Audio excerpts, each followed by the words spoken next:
Mayor Vico Soto. Sa ating lahat. Pasensya na po, inabutan na tayo ng ulan. Blessing tayo po yan. Maraming salamat po. Yung mga kailangan pong, lalo na yun, medyo mahina po yung resistensya. Sumilong muna kayo, okay lang po ah. Lalo na yung mga senior po natin, okay lang po dito ako magsalita. Huwag kayo magalala, humaambulan na ako, okay lang naman po. Ano ba mangyayari sa akin? May sakit na ako, magkakasakit pa ulit. Hindi okay na po yun. Maraming salamat po. Salamat, dito yung maalis kahit umaambon. Huwag kayo magalala, hakabaan ko na lang po ng konti yung aking mensahe. Antayin natin hanggang tumila ang ulan. Magsasalita ako hanggang tumigil po siya. Maraming salamat po sa inyo. Salamat sa mga pangailangan na pagtanggap sa meeting ng Pasig. At sa totoo, papasok pa lang po ako dito sa inyo. Talagang halos hindi na ako makarating dito sa court dahil sa unit ng pagsalubong po ninyo. Talagang maraming salamat po sa inyo.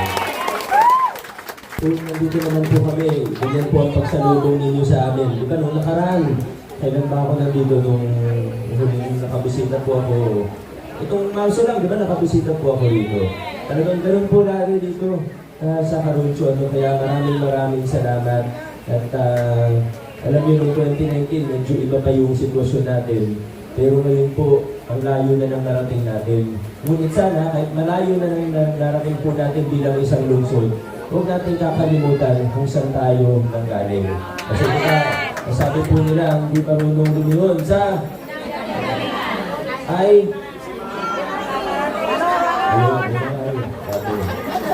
kaya kailangan dililingan din tayo paminsan, no? Huwag natin pinakalimutan. Pero pinaka-importante sa lahat, kung ano yung direksyon na pinupuntahan na natin ngayon. At siguro masasabi natin na nalagpasan na natin yung mga dating problema o dating nakasanayan na laging nagkakaroon ng takutan o kalakasan. Hindi naman natin sinasabi na perfecto ng ating pamahalaan. Walang perfecto.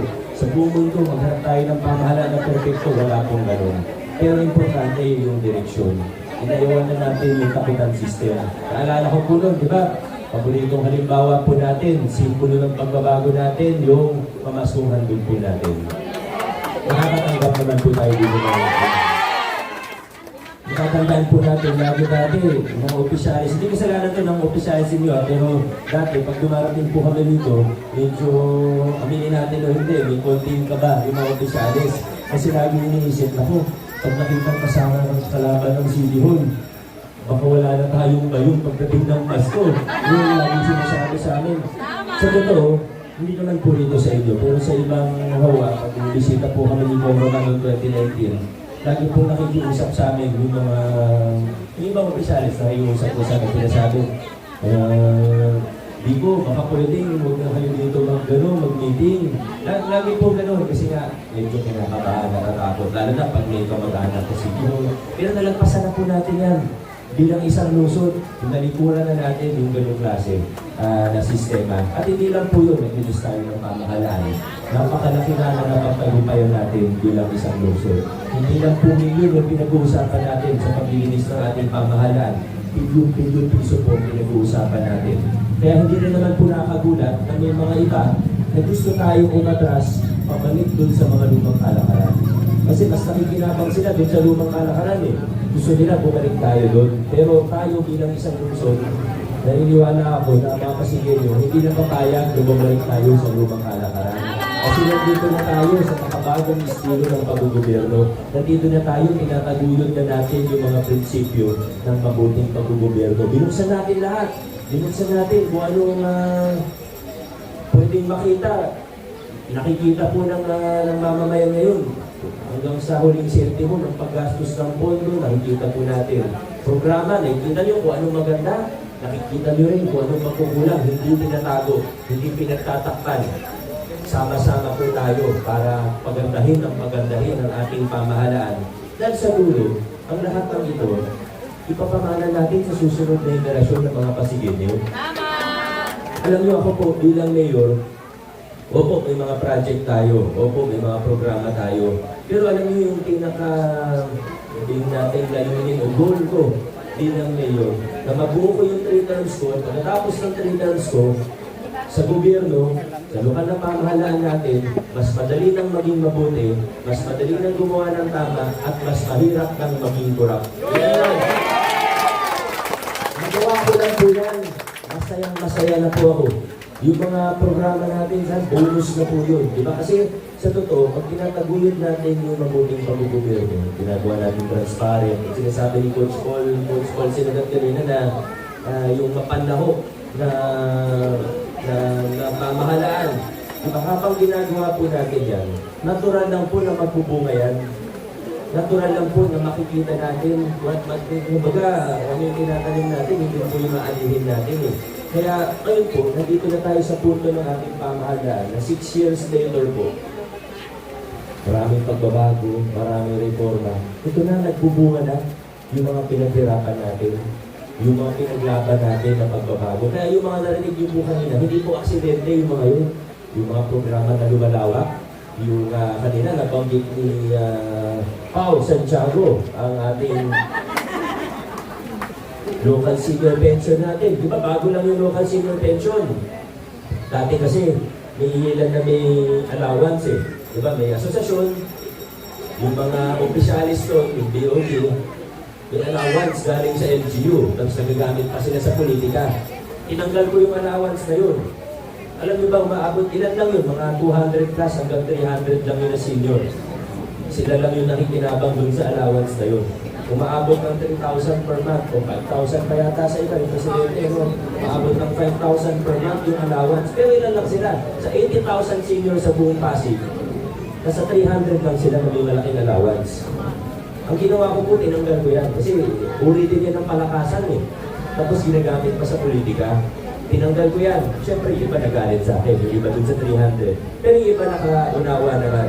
Kasi, ang ginawa natin, ginawa natin yung pondo na yun, umaabot pala sa 20 million para sa 300 lang na tao. Yung ginawa natin, nagbuo tayo ng bagong programa, local senior pension, na ang nakikinabang, hindi lang 300, kundi more than 20,000 pasiguro.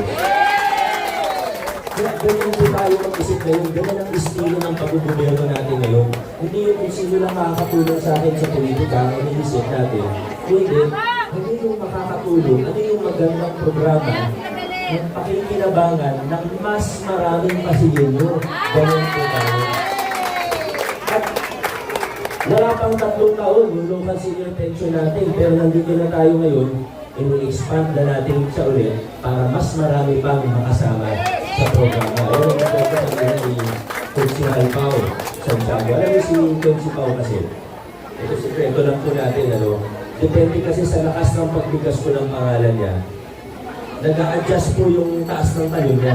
Sinayin po, diba sabi ko kanina, Pao Santiago, bumayo lang siya gano'n. Pero pag dinakasan natin ng konti, tingnan niyo po Councilor Pao Santiago! Pero pag yung pinakamalakas na, sabihin natin, hindi lang sa expanded local senior pension nakatulong yan, pati yung sa octogenarian, sila ni Councilor Simon, nag-tag team para mabuhay yan. Yan si Councilor Pao Santiago! Hindi ko nalalakasan pa kasi tatama na sa bakal. Yung sa... Nabanggit ko na lang din si Councilor Simon, naalala po natin yung sa Pogo. Talagang walang magandang naidudulot sa ating lipunan. Ni walang Pilipino na empleyado doon. Alam nyo, ito hindi ko pinost to, hindi ko share, hindi ito nabalita, hindi pinobol ng media. Pero noong 2020, pumasok po ako dyan sa hindi lang sa ilang Pogo. Kasi naabutan ko yun, yung 2019, meron na sa Pasig. Pumasok po ako, kasi gusto ko malaman kung ano ba yan. Ano bang nangyayari sa loob? May Pilipino ba dyan sa loob? Yung malapit po sa amin, yung sa Silver City. Pumasok po ako, kasama ng SWAT natin sa PNP. Pumasok po kami dyan. Baka hindi alam din na kung advice doon. Pumasok po kami. Naabutan namin, siguro mga 1,000 empleyado ng puro dayuhan. Isa lang yung Pilipino sa loob. Walang magandang naidudulot sa atin. Tapos yung mga kaugnay pang krimen, yung nababalitaan na kidnapping, droga, kung ano-ano illegal, sabi lang, kailangan pagbawalan na yan. Pero alam mo yung problema, noong unang term ko, may mga nakaupo mismo sa City Council na sila mismo yung naglalakad para sa Pogo. Masakit man sabihin, di man maganda pakinggan, totoo eh. Buti na lang noong 2022, binigyan niyo ko ng mas matitibay na kasama. Si Councilor Simon ang may akda ng ordinansya para iban yung Pogo na yan. Pati yung mga e-games. Ayan po, Councilor Simon na Pogo. Ito ba naman yung pati? Si Councilor Volta, narinig niyo po yung kwento niya tungkol sa mga atas na po ako, baka tumatansot na yung laway ko sa inyo. Si Councilor Volta, narinig niyo yung kwento niya tungkol sa mga dagdag tulong natin sa mga toda. Sa lahat ng trabaho sa buong Pasig, ang pinakamaraming bilang tricycle driver. Totoo po yan. Sigurado ako na halos lahat kayo, may kapamilya o kamag-anak man lang na tricycle driver. Tama po? Kasi lang, tulungan natin sila. Kasi yung tulong sa tricycle driver, hindi lang yung tulong para lang masabi may tulong sa toda.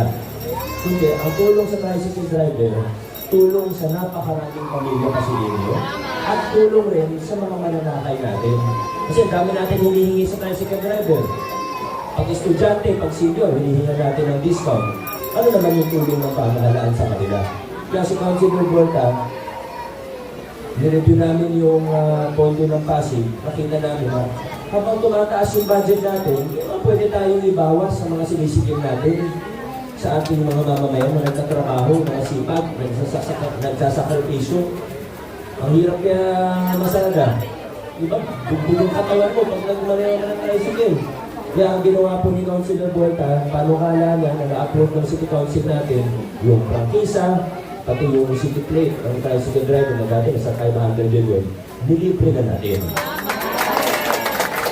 At bonus pa, alam mo yung si Councilor Volta na siguro masasabi natin na poging-pogi po talaga. Alam nyo, yung mga tarpaulin yan, maglagay kayo ng tarpaulin nyo na niya sa bahay nyo ha. Kasi alam nyo, wala pang bahay na may tarp ni si Volta na nanakawan. Natatakot yung magnanakaw. Yan po ang technique. Ha? Ayun po. Si Councilor Eric, siya yata yung munang nagsalita, kaya baka wala pa yung iba sa inyo kanina. Pero siguro, yung mga nandito na po, yung mga nasa VIP seat, siguro natin nandito na po kayo doon. Narinig niyo po yung kwento niya tungkol sa hospital natin, yung upgrading ng General Hospital, PCGH, ang daming bago, sa puso. Yung pangalawang hospital natin, dati Children's Hospital lang, 60 beds lang pang bata pa. Nakita natin may pangangailangan. Ako, ang tingin ko dapat ang resources ng lungsod ng Pasig, ang pondo natin, hindi dapat napupunta sa ibang tao. Pag specialty hospital kasi, referral ka ng buong Metro Manila o Eastern Metro Manila. Children's Hospital, specialty hospital yan. Ang nakikinabang, hindi lang Pasig. Kaya ang ginawa po natin sa tulong ni Chairman Councilor Eric, kinonvert, upgrading, under renovation po ngayon yung Children's Hospital. Yan yung pangalawang general hospital natin, level 2 po yan. At mula 60 beds, 120 beds na po siya ngayon. Yung kay Coach Paul Sinogat, yung CSO Academy. Si Coach Paul, sa totoo, natalo nga to, pero nagtrabaho pa rin. Kauna-unahang CSO Academy. Yung kay Councilor Kiko, na kwento niya ng konti, yung sa Palupa, yung ginagawa natin, hindi na naman tayo, talaga nagtrabaho tayo. Yung mga pinangako ng 40 years, sa pinagbuhatan na, 50 years yun sa Malasaga. Yung sa tayo naman, 50 years po yun. May problema, yung sa Isma, Kalawaan, sigurado, pamilyar naman po kayo doon. 40 years din po yun. Laging pinapangako sa kanila kasi may mga problema. Namagitan po tayo, inayos ng LGU, more than 3,000 families na. Ang natulungan natin para pasakanila yung lupang pinapagalitan ng kanilang mga bahay. Huwag po kayo mag-alala yung dito, medyo nagka-problema lang sa mga open space natin, pero nakasigasuhin natin. Ayoko lang mga ako kasi alam ko sawa na kayo sa mga ako ng mga politiko. Pero ayusin na lang po natin.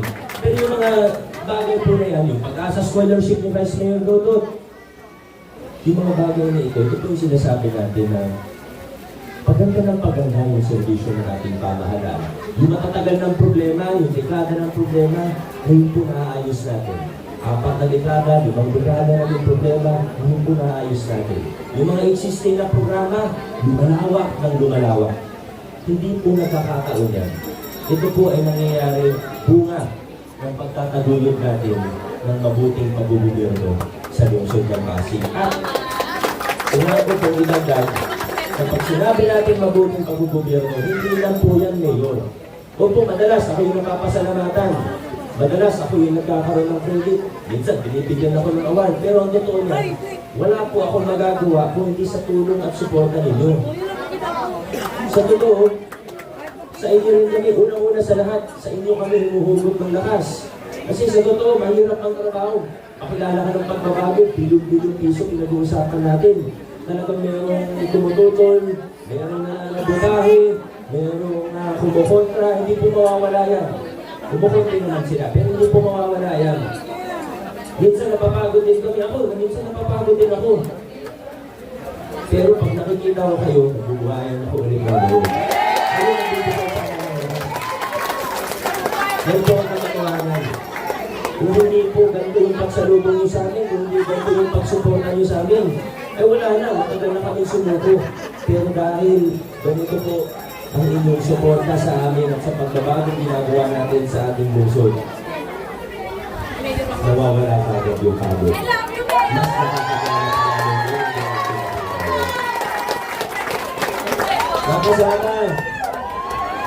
mga kasama, marami pa po akong pwedeng ikwento sa inyo. Marami pa tayong ibang napagtagumpayan na sa totoo. Yung iba, hindi na namin nakikwento. O baka nababalitaan yung iba. Yung iba, baka hindi na rin nababalitaan sa sobrang dami ng ginagawa ng inyong pamahalaan. Pero ang punto lang po natin, ay ito na po tayo. Nasa tamang direksyon tayo.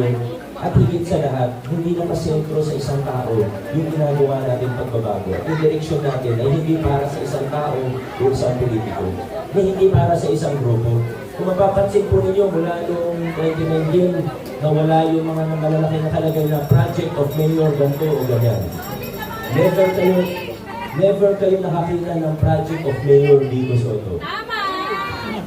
Dati, nung una akong naupo, mga proposal ng engineering sa akin, lahat ng poste may letter B. Sa mga drawing nila, sabi ko, bawal yan. Bakit? Kasi kailangan yung tagumpay ng lungsod natin ay hindi maging tagumpay ng isang tao lang. Tagumpay natin lahat ang mga ginagawa natin. Kaya sana, ng 2025, ay magkakasama pa rin po tayo. Sabi nga ni Vice kanina, mahirap na isang team kayo, pero yung isang kasama, gustong ishoot yung bola sa kabilang court. Isang sasakyan tayo, pero yung pasahero, inaagaw yung manibela sa driver, gustong lumiko. Disgrasya po yun. Huwag po ganun. Sa tamang direksyon po tayo, kailangan lahat ng isasakay natin ay gusto dun sa direksyon na pinupuntahan natin. Sa pamahalaan, hindi yung hihingi ng porsyento sa mga kontrata ng pamahalaan. Gusto ng maayos na pag-gobyerno, hindi yung gusto bumalik sa palakasan system na kailangan miyembro ka nito o kasama ka dito para mas mabigyan ka ng pansin. Kailangan pare-pareho tayo ng pag-iisip para mas lalo pang bumilis yung pag-usad at pag-unlad natin bilang isang lungsod. Kaya mga kaibigan, vote straight, dito ng Pasig. Tayo po sa lungsod ng Pasig, hindi tayo atras. Paapante lang po tayo, dire-diretso po tayo. Maraming salamat sa vote po tayo.